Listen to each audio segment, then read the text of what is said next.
Hello everyone, welcome back to apparent chemistry. Video में थोड़ी late हो गई क्योंकि मेरी तबीयत ठीक नहीं थी, बट अब ठीक है और कंटिन्यू करते हैं वीडियो को। तो लास्ट वीडियोस थी मॉलिक्यूलर रिकॉग्निशन की, जो मैंने अलग अलग वीडियो पार्ट्स में उसको कर दिया था, अलग अलग पार्ट्स में किया था। अगर आपने उसकी वीडियो नहीं देखी है तो उसकी लिंक डिस्क्रिप्शन में दी गई है, आप वहाँ से देख सकते हैं। ठीक है, तो आज एक नए टॉपिक से शुरू करते हैं जो है सुप्रामॉलिक्यूलर कैटालाइसिस। तो सुप्रामॉलिक्यूलर कैटालाइसिस होता है क्या कि यहाँ पे हम सुप्रामॉलिक्यूलर कंसेप्ट्स को, दैट इज़ मॉलिक्यूलर रिकॉग्निशन हो गया, होस्ट पे गेस्ट बाइंडिंग हो गई, जो इंटरेक्शंस हम लोग पढ़ रहे थे, covalent interactions that is hydrogen bonding और वही पाई इंटरेक्शंस, वे सब को हम यहाँ पे यूज़ करेंगे कैटालाइसिस में। यानी कि उनकी वजह से कैटालाइसिस हो रही है, वे कैटालाइटिक बिहेवियर में हेल्प कर रहे हैं। ठीक है, तो इसमें पहला टॉपिक है catalytic acyl transfer via base pairing. तो यहाँ पे असाइल ट्रांसफ़र रिएक्शंस क्या होती हैं? तो असाइल ग्रुप जो होता है वो होता है ये, यानी कि COCl या फिर Cl की जगह मतलब कोई भी X, यानी X ग्रुप हो सकता है, कोई भी ग्रुप्स। ठीक है, तो असाइल ट्रांसफ़र में होता है क्या कि जो X ग्रुप है ना, उसे कोई और न्यूक्लियोफाइल रिप्लेस कर देता है और इसी रिएक्शन को कहते हैं असाइल ग्रुप ट्रांसफ़र रिएक्शन। ठीक है, तो जैसे कि यहाँ पे इस रिएक्शन में ये है असाइल ग्रुप, और जब यहाँ पे OH न्यूक्लियोफाइल यहाँ से आएगा H2O से, तो वो Cl को रिप्लेस कर देगा OH से। ठीक है, तो यहाँ पे जो असाइल है वो बन गया यहाँ पे एसिड, और यहाँ पे अगर यहाँ पे अमोनिया दिया गया है तो ये रिप्लेस कर देगा Cl को बाय NH2- न्यूक्लियोफाइल। ठीक है, जो यहाँ पे अटैच होकर ये अमाइड फॉर्म करेगा।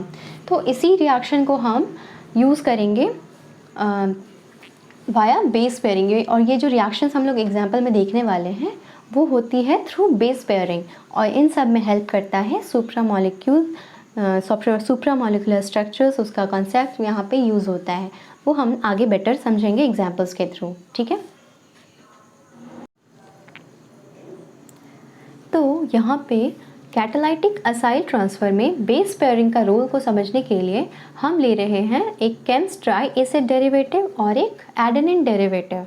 ठीक है, तो पिछले क्लास में हम लोग जैसा देख रहे थे कि केम्स ट्राई एसिड क्या होता है, एक साइक्लोहेक्साइल रिंग जिसमें कि 1,3,5 पोजीशन पे कार्बोक्सिलिक ग्रुप और एक मिथाइल ग्रुप लगा होता है, और यहाँ पे जो डेरिवेटिव हमने लिया है उसमें 2 carboxylic groups amide ring formation करी है।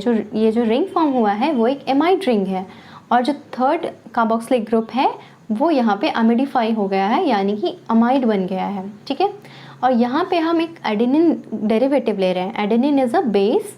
ठीक है, और इसकी डेरिवेटिव लिया है हमने जिसमें 9th पोजीशन पे इथाइल ग्रुप लगा हुआ है, यानी कि 9 इथाइल एडेनिन। ठीक है, तो यहाँ पे हो रहा है कि ये जो केम्स ट्राई एसिड डेरिवेटिव है और एडेनिन डेरिवेटिव वो आपस में होस्ट गेस्ट कॉम्प्लेक्स बना रहे हैं, यानी कि मॉलिक्यूलर रिकॉग्निशन हो रही है।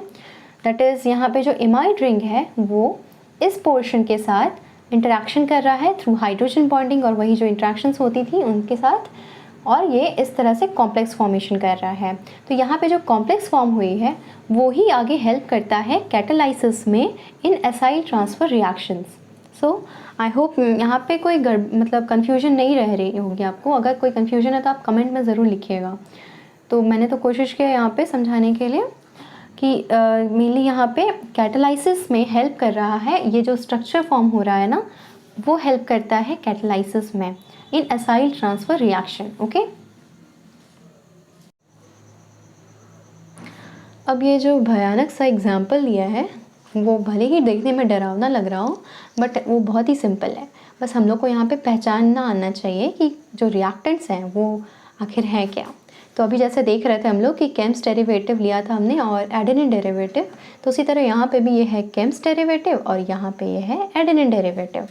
तो इस वाले डेरिवेटिव में केम्स में या ये जो POPNP ग्रुप है उसको X लेट कर सकते हैं हम लोग, कुछ भी वहाँ पे हो सकता है। और ये एडेनिन डेरिवेटिव में यहाँ पे कुछ एक्स्ट्रा ग्रुप्स हैं और यहाँ पे कुछ एक्स्ट्रा ग्रुप है। ठीक है, तो यहाँ पे भी वही हो रही है, होस्ट गेस्ट इंटरेक्शन होगी, जिसमें कि हमने इस जो एडेनिन डेरिवेटिव है उसको थोड़ा सा पलट दिया है। उसे देखा जाए तो ये वाला पोर्शन को ऊपर ले आया गया है और ये वाला क्योंकि ये वाला जो है उसको नीचे, क्योंकि यहाँ पे जो इंटरेक्शन होती है वो एडेनिन डेरिवेटिव के नाइट्रोजन और ये केम्स डेरिवेटिव के इमाइड रिंग से होती है।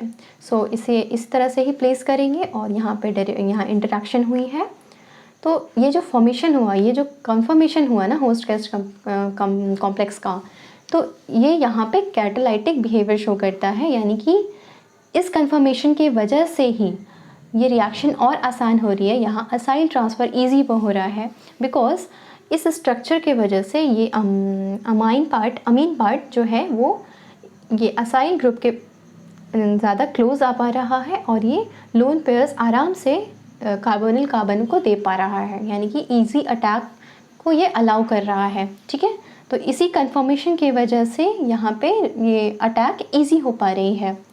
ठीक है, तो यहाँ पे ये X वाला ग्रुप दैट इज़ PN पे निकल जा रहा है, और जैसा कि असाइल ट्रांसफर में होता था कि लिविंग ग्रुप हटता है और एक नया न्यूक्लियोफाइल आता है, तो उसी तरह वो NH2 ग्रुप यहाँ पे अटैच होकर वो अमाइड फॉर्म कर रहा है और X निकल जा रहा है। सो ये रिएक्शन ईजी थी, बस इसमें पहचानना आना चाहिए।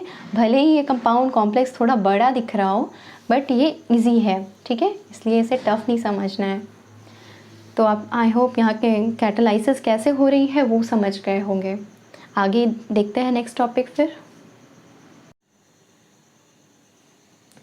सेकेंड है acid base catalysis displayed bye receptors derive from Kemps try acid.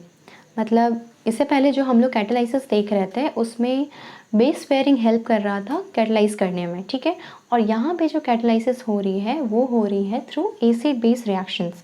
Okay, तो उसके लिए एसिड बेस कैटालाइसिस के लिए हम सबसे पहले एक रिसेप्टर बनाएंगे जो कि हेल्प करेगा एसिड बेस कैटालाइसिस में, यानी कि वो एसिड बेस बिहेवियर शो करेगा जो कि फर्दर रिएक्शन को प्रोसीड करने में हेल्प करे।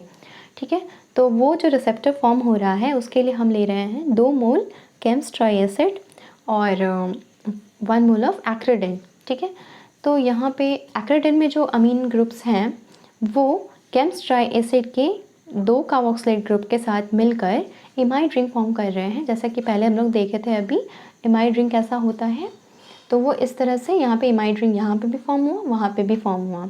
और ये जो कॉम्प्लेक्स फॉर्म होता है उसमें ये जो केम्स ट्राई एसिड है वो थोड़े कन्वर्जिंग होते हैं, कन्वर्ज करते हैं इस तरह से कि यहाँ पे गैप क्रिएट होता है, यानी कि क्लेफ्ट बनता है। ये एक क्लेफ्ट बना। ठीक है, और ये एक्ट करता है, ये कॉम्प्लेक्स एक्ट करेगा रिसेप्टर की तरह इस क्लेफ्ट की वजह से कि यहाँ पे जो भी सबस्ट्रेट आएगा उसे ये होल्ड करके रखेगा, और होल्ड करके रखेगा तो यहाँ पे ये जो रिसेप्टर है ये कैटालाइज कर पाएगा उस सबस्ट्रेट में रिएक्शन के लिए। ठीक है, इसे हम बेटर समझेंगे आगे एग्जाम्पल में देखते हैं। ठीक है,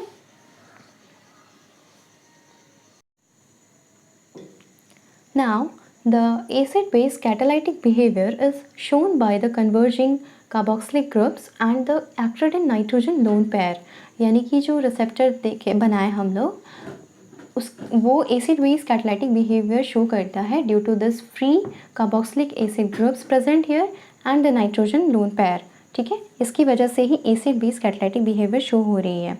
ठीक है, तो इस बिहेवियर की वजह से ही रिएक्शंस आगे कैटलाइज हो पाती हैं कुछ रिएक्शंस। तो यहाँ पे जो रिएक्शन हम शो कर रहे हैं उसमें क्विनक्लाइडोन मॉलिक्यूल यूज़ हुआ है एज अ सबस्ट्रेट, जिसमें कि जो कीटोन है यहाँ पे कीटोन फॉर्म है वो चेंज होता है इनॉल फॉर्म में due to this acid base behaviour of this receptor. ठीक है, तो यहाँ पे नाइट्रोजन अपना लोन पेयर इसको दे रहा है हाइड्रोजन को, ये बॉन्ड ब्रेक कर रही है और यहाँ फर्दर ये ऑक्सीजन इस हाइड्रोजन को एक्सेप्ट कर रहा है। ठीक है, तो ये यहाँ पे कीटोन से एनॉल फॉर्म में चेंज हो रहा है और ये हो पा रही है due to this acid base behaviour of this receptor. ठीक है, यानी कि ये जो यहाँ पे जो सबस्ट्रेट है वो इसकी क्लेफ्ट में फिट हुआ और इसकी वजह से ये रिएक्शन एक्सेलरेट हो पाई।